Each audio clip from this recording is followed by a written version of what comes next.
Appreciate everybody coming. Thanks for showing up. Big win for our football team last week. I'm really proud of them. Proud of their resiliency, their resolve, being able to respond the way they did. Just kept their oars in the water, kept rowing the boat, and that's what it's all about. You can go from losing from 30 points to winning by 30 points in 1 week. We're just too inconsistent. We've got to get that to become consistent. How do you do that? You got to fail to grow. You got to have success. You got to do all those things, and that's the type of knowledge we're gaining as a really young football team. So, a lot of great individual performances. I thought Blake Cashman was outstanding. Tibbs, just shut the door. There you go, man. It's okay. It's okay. You don't have to be quiet. All right. But I thought Blake Cashman played one of his best games of his career that I've been here. He had 58 production points. He had 28 production points in one play. His stat line was incredible. I thought we all rallied around him. I thought he set the tone for how we played. I thought Joe Rossi, the defensive staff, did a great job of handling a lot of adversity, coming up with a great game plan, simple, sound, fast, and they played that way. That's what we said we wanted to do, and they executed it. And we played to our strengths. And, I thought we played really well. Offensively, I thought our team did a nice job of between play 10 and 23. I don't think was a very good job. But other than that, I thought they did a nice job of executing the plan. And that's what we needed to be able to do. We need to stay ahead of the change. We needed to win on first and second down, keep third down very, very short. And for the most part, we were able to accomplish that. I think you look at the third down stats, they were 0 for 12, which I've only been around one other game. It was 0 for in third down category. That's very difficult to do. And then I think we were right around 40% on third down, which was good for us. I thought Emmett Carpenter and Peyton Jordahl, Jacob Herbers in those types of conditions performed at a high level. So we've got to respond. We got a great challenge this week with a tremendous football team in the Big Ten West champions. And this is all about response. This whole year's been about response. We've had a ton of adversity, and all they've done is respond. So we get to the 10th game, and they're playing like that. We're doing a lot of things right. And I'm really proud of them. So with that, I'm sure you have a lot of questions, so we'll open it up. What does a win like that do for the spirit of a team? You talk about trusting the process, but to get that result. Yeah, the one thing is if we just hang our feelings based on just the results, then we're teaching them all, I think, the wrong way to live life, right? Because it's all about not letting that circumstance dictate your behavior. Focus on what you can control to get better. You can't focus on that anymore. It's over. It's done with. You've got to get better. And that's one thing I think our attitude every single week, our team meetings after a win or a loss have all been outstanding. The focus our players have on Sunday night practices, their belief in the one game, 1-0, 0-1, whatever we were, the belief in that we can get better, squeezing all that juice from that orange to be able to get better from that film, humbling yourself, putting your big boy pants on and your big boy vest to make sure that you can handle all the criticism that's going to come through film, constructive criticism to get better. And like I said, I think I made that comment, or one of the first losses we had, or one of the first wins we had, we came in and some of our young players were like, it felt like we lost, but we won. Well, this isn't about, hey, see you on Wednesday after you win on Saturday. But it was like they were constantly being coached. And I think at that moment they realized no matter whether we win or lose, you've got to come back with the right attitude to get better and just continue to change your best and get better today than you were yesterday. And that's all we can focus on. But, when you come in the team meeting, it's a little bit better coming in after a win, but it's not like our team meetings are completely different when we win and completely different when we lose. We're very consistent in the positive energy we bring of how we have to get better. I want to see if you could expound on something that you said on the radio. You talked about top 10 offensive improvements. Can you explain a little bit about what that means and kind of how you feel like your offense has been able to improve? Yeah, I think that, there's 7 starters that are freshmen, and it's really year one for them. And we always talk about we're getting better within the system as we continue to go. But this is some of them, that's the first time they've ever done it. Yes, it's year 2 for us, but a lot of those guys, when you kind of start over, that's their first time going through all of that. But what I see is a more consistent football team on offense. We got to be better with the ball.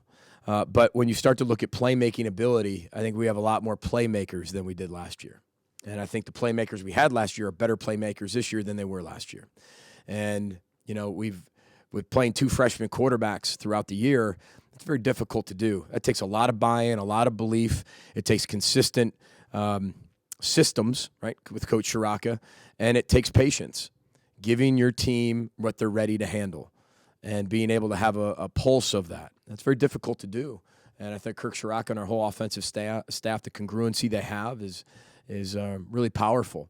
And sooner or later, that rubs off on your team, and they start being congruent the longer they play together.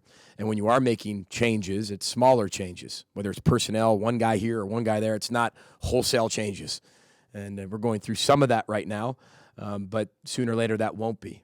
And they'll be even more consistent, you hope, as we keep going forward. But, same thing. That's what Row the Boat's all about. Just keep your oar back in the water and go. There's times we haven't looked really good on offense, and there's times we look amazing on offense.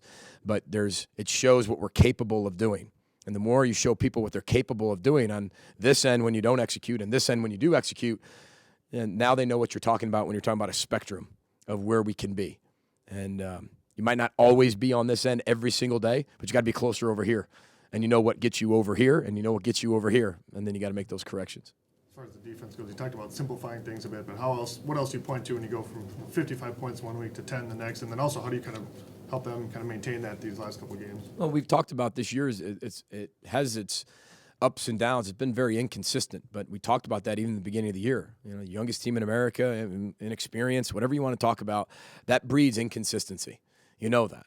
And there's a lot of teams that are very, very young right now that are, if you're not maybe one of the top 5 teams in the country, right? And, there's a difference between sometimes when you're getting the 18-year-old that looks like a Daniel Faalele. If you get 20 of those and you consider yourself young, yeah, that's a little bit different in the physical, emotional, and mental part. But we've learned so much over the course of the year. And what I'm really excited about this team is whatever they learn from, they respond to. And sometimes they do it in the right way, sometimes they do it in not the right way, but they're learning, they're gaining this knowledge. How do you become successful? You continue to fail forward. And that's what they're doing. And that's what I'm really proud of them for, is they continue to fail forward. And we had a lot of adversity, a lot of challenges, some out of their control, some within their control, but this is a player's game. They've got to go out there and they've got to play, they've got to execute, they've got to have the confidence to do it. Our coaching job is to bring them always back up, get them back up believing in themselves.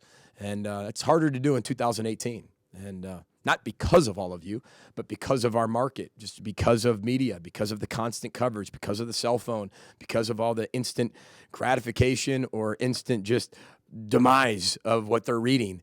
It's one of those things that you have to be aware of, and you have to constantly educate young people of how to handle those things and internalize those things physically, mentally, and emotionally. And you're not just a football coach in 2018. You're not. You're a lot of other things. You see a lot more confidence out of your offensive line this last week? I've seen confidence out of our offensive line throughout the entire year. Anytime that you win a football game, people feel better. But what you have to be able to do is bring them right back of, okay, you might feel better or you might feel bad when you lose, but it's never as bad as you think. It's never as good as you think. We know what we have to get better at, and we're getting better in those certain areas. And that's all we can control. They're playing better together. I thought they played really well together this past week, pushing piles. I mean, Mohamed Ibrahim had 150-some yards. He had 72 yards after contact. Well, close to 40 of those yards came on piles being pushed. Think about that. 40 yards just from a pile being pushed. I mean, there was one play, I think it's play 36, if you're keeping track at home. It's a 2-yard gain. And then we end up getting 12. It happened multiple times. And that's what you love to see from your offensive line. That's what I love to see, because that's the how. That's the heart. That's the spirit. That's the unconquerable will. That's a crack on your shoulder. That's when you start to see, okay, this team's figuring things out. They're not there yet, but they're getting the culture. They're understanding how to go win football games, how to play the right way. You mentioned earlier with Blake that it was either his points or rating, whatever it was, I forget. He said it was his highest one ever. What kind of things do you guys measure for that, and kind of how do you go about? Yeah, we have grade sheets for every position. It looks at production points. If you get points for tackles for loss, PBUs, interceptions, fumble recoveries, doing your assignment with the incredible how. You get minuses for whether it's lack of effort, whether it's a missed assignment, whether it's whatever it is, missed tackle. So you get all these points and you add them up, and 58 points is the highest we've had from offense or a defensive player. It's an astonishing number. 28 points in one play. One play, which you get a lot of points if you, 1, get a tackle for a loss, 2, you get a sack, 3, you force a fumble, 4, you scoop and score a touchdown on that play. Think about all the things that happened on that play. Not only that, he executed the scheme to perfection. we practiced that particular play on that particular situation, 3 or 4 plays, and said, hey, yes, you have an assignment, but you need to check the quarterback at all times to make sure that ball's out of his hand because there's nobody else if you don't do that. And knowledge is power if you use it. Quarterback had the ball. He makes the play. Not only that, he knocks the stiff arm hand down because you get a point for that. If you get stiff arm, you lose a point. If you knock the stiff arm hand down, you gain a point. Not only that, then you're supposed to tackle him. He ripped the ball out of his hand and then scooped and scored. So that just shows, I think, the development of him goes from the worst game he's ever played to the best game he's ever played. And again, it's just getting back to letting our players play fast. Simple, sound, fast. Just get them to play fast. And they were playing fast. And I thought they communicated on defense better than we ever have. And these are expectations we have. Whether we're meeting the expectation or not, or we're consistent enough in the expectation or not, that's the question as we keep growing up. How much have the tight ends impacted what you're kind of doing on the ground? Yeah, they're getting better. It's hard because, we've got, Bryce Witham, who we've kind of offered another year to, it would make him a sophomore right now. We're able to kind of get that paperwork going and get that started, which we think we're going to be okay there. You've got a guy by the name of Brevin Spanford, who you see at times. I get to see him on every Sunday night, see what he gets to do. And some of you got a chance to see what he can do. He's going to be a very impressive player. I'm not breaking his redshirt year. And you look at Jake Paulson, who's a redshirt freshman. I mean, he's still a boy.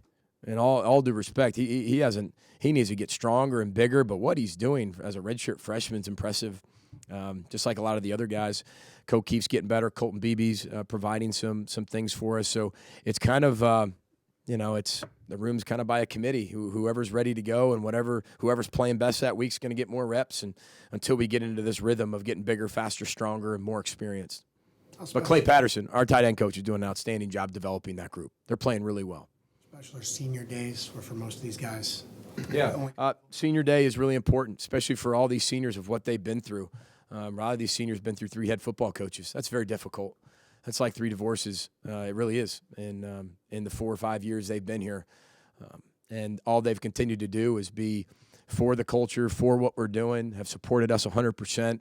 And this is their last home game. It's very important. I still remember my last home game as a college football player. It's one of those things you'll always remember. And we get to play a champion. And to be able to have them at TCF Bank Stadium at the middle of November, that's a champion already. To have a lot on the line, to be able to do something really special for this group, to send them out on that type of note, they get to control it. They get to control whatever they want, their own destiny from this point forward in postseason play, and be able to go out how they want. So I want to thank all of them for what they've been able to do, because they've learned more about life. And they'll know that 10, 15 years down the road. They might not know it now, but when they get 10, 15 years down the road, they're going to be very thankful for every experience they went through. And it's hard to be able to see the forest through the trees sometimes, but they'll be able to do that. I do want to make one announcement. Rodney Smith will walk for senior day. I don't want anybody panicking, so I just want to make sure everybody knows that. I know that's been announced, but he wants to walk with some of the people he came in with, and I've allowed him to do that. So just like Connor Rhoda had 2 walks, Rodney Smith will have 2 walks. So I just don't want anybody panicking and wondering what's going on if that happens. So. Just to follow up, when you talked on the radio about the offensive improvements, is that a certain stat or metric that you were referencing, or was that just kind of a broad term? Well, I think it's a broad term. I think of when you're looking at points, when you're looking at yards, when you're looking at the consistency of your football team. I don't think it's very hard to look at our football team and say, yeah, we're definitely better on offense. And not only we're better on offense, there's 7 freshmen starting on offense. These people are going to be around for a very long time here in the Twin City area. And that's the fun of it. People want to evaluate now, and I get now. But I didn't come here just to be able to do it now, be able to do it over a long period of time, and you have to sacrifice now. And that's why the senior class is so important to me, because what they've had to sacrifice and go through, they didn't pick that. But they had a choice to stay or not, and they've stayed. And I've said from day one, those who stay will be champions. And they're going to be right along with us when we become that. When we get to those types of games, they'll be right on the sideline, and I've made that commitment to them. They'll be right along with us, because we talk about this as a foundational year, and it could be whatever you want it to be. It doesn't mean you can't win. We've won 5 games. We're 5-5. I mean, we've won just as many games as we did last year with a way younger and more inexperienced football team. And when you look at those guys, they've had a chance to leave, stay, be a negative voice, and all they've done is being 100% positive, row the boat, and learn a lot. But they are the foundation of what we're doing, and they're going to be back when we get to those days. What have you seen the development of, Tanner, maybe just in confidence level going from, being that second strength to, getting that big win last week? Yeah, again, when you're playing two quarterbacks, they're both very confident people, first and foremost. You got to get, you know them. I'm sure you've all sat down, talked to them, very confident. They believe in themselves very much, or they wouldn't be here. But I think that when you look at both of them, and now Tanner obviously playing, he plays a good half against Nebraska, gets his first start, wins, comes back, doesn't necessarily play particularly that well. We lose by a big margin. I wanted to see him respond. Then he responds, and from play 10 to play 23, again, I'll hit on that. Of course, being a receiver guy, that one irritated me a little bit more than others. So there's 4 drops in the matter of those, the 13 plays. Well, he'd been 14 of 18 for, who knows, over 250 yards probably and more touchdowns, and he's playing at a high level. I think he's leading at a high level of what he's capable of doing today. And I'm good with that. And he can always get better. He's got to change his best. Tomorrow will be a higher expectation than there was today of both quarterbacks, Zach and Tanner. And like I said before, it's, Zach's getting ready to be able to play again. But again, I'll continue to evaluate. That's a quarterback competition. That's very healthy. And again, like I said, there's not some guy who has 27 starts and has done X, Y, and Z. They both have played. They both have played really well at times. They both have had some times where they can get better, and that's great. I want them both to have that experience, because as we move forward, next year they'll both be sophomores, and then we'll add 2 more freshmen, and there we are. Hopefully we'll have 4 scholarship quarterbacks. That's a lot. I mean, geez, that sounds a little different, right? We have 1. We're going to have 4 in 2 months.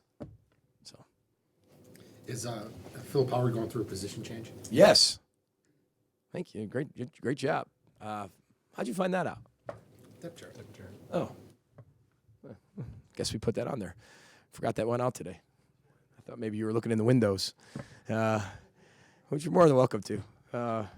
But Philip Howard, yes.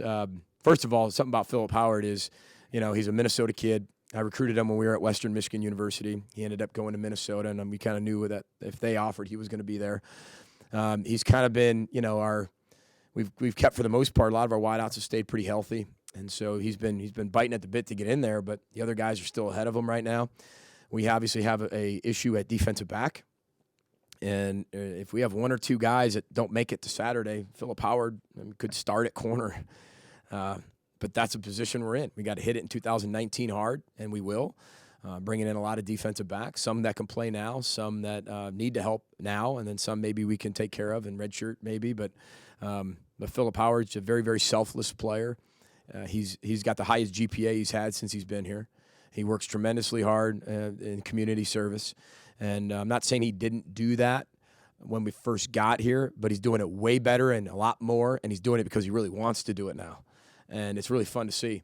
And so I went to him and had a meeting with him. I said, we're going to have a man-to-man conversation. I always start my important conversations that way with these young men. Seth Green, same way. And they kind of just sit up in their chair, and I said, I'm going to come on the other side of the desk because I hate the desk. I hate desks separating me when I talk to my players. So I walk around, and obviously he knows this is getting serious. He's like, what is he going to talk to me about? And, we had a really, really good heart-to-heart, and he was tremendous. And his words were, anything I can do to help this football team, Coach, I want to do. I love it here. I love what we're doing, and I just want to help our football team. And when you have people saying that to you as a head coach, you're doing all the right things, and it's only a matter of time. But the position change will be for the next 11 days, and then we'll reevaluate it. However, that could go right back to offense in 4 days. And I told him this is just ever-evolving, but he's going to go with the defensive backs because he knows the offense, he knows our techniques, but now he's going to go to defense just to be able to help. And comes Sunday, he was backpedaling, and I said, it's just like playing receiver, it's just backwards. Yeah. Question on recruiting. If you have to move on from a player for whatever reason off the field, academics, what do you have a standard policy on that? Well, we have standard policies in recruiting that every player that we recruit, every player that's committed to us must uphold the standard of what we feel is what we have in our culture now, not only for us, but their high school program. And a lot of times if you don't do that, you put yourself at risk. You've got to continue to do well academically. You got to do well on the field. You got to do well with your teammates. You got to do well, in your high school. You got to continue to serve and give. You've got to continue to make your life better. Just because you're committed and you have your scholarship, it doesn't mean all of a sudden now you're on easy street and coasting. That's not what this is about. then every individual's handled on an individual basis because everybody's a little bit different. Every situation's a little bit different, but we have standards that we have inside of our program, just like we would. Once players have been offered or they are committed, I mean, we hold them up to the standard of what we would have for our players here. I mean, I think the players think the same way. You know, I mean, you see that all the time in recruiting as well. But you know, when you are part of us, we feel like you're a part of us, and you're part of us. Maybe not even here yet physically, but you're part of us. So we feel like we want to see your life improve and continue to improve. We don't want to see you go backwards. We want to see you go. And I'm not saying you have to go from a 2.5 to a 4.0. I'm just saying I want to see your life get better. And just like anything, you want to see that and help them through anything that they're going through. We got one more for Coach. How valuable was Chris Williamson last week and kind of that role keeping Rondell Morinchak? Yeah, I think Chris Williamson he played his best football that I've seen him play. Now, he hadn't played football close to 2 years before this year, and even sat out some of this year. So getting him back into playing the game, practicing the game, winter conditioning, spring ball, it's all different than playing the season. I mean, it's just summer conditioning is way different than playing in season. And, you know, he's getting back into a groove. He's got a long way to go. Got to get better in a lot of areas. But I thought he played one of his better games, and we need him to continue to do that because I thought he played it at a really high level. And he was very physical, very physical. And he covered really well, tackled well, and really was in a lot of key positions for us, made a lot of key calls and a lot of adjustments, and did a really nice job for us. You got it. Row the boat, Sky Mom. Go Gophers. Thanks, everybody.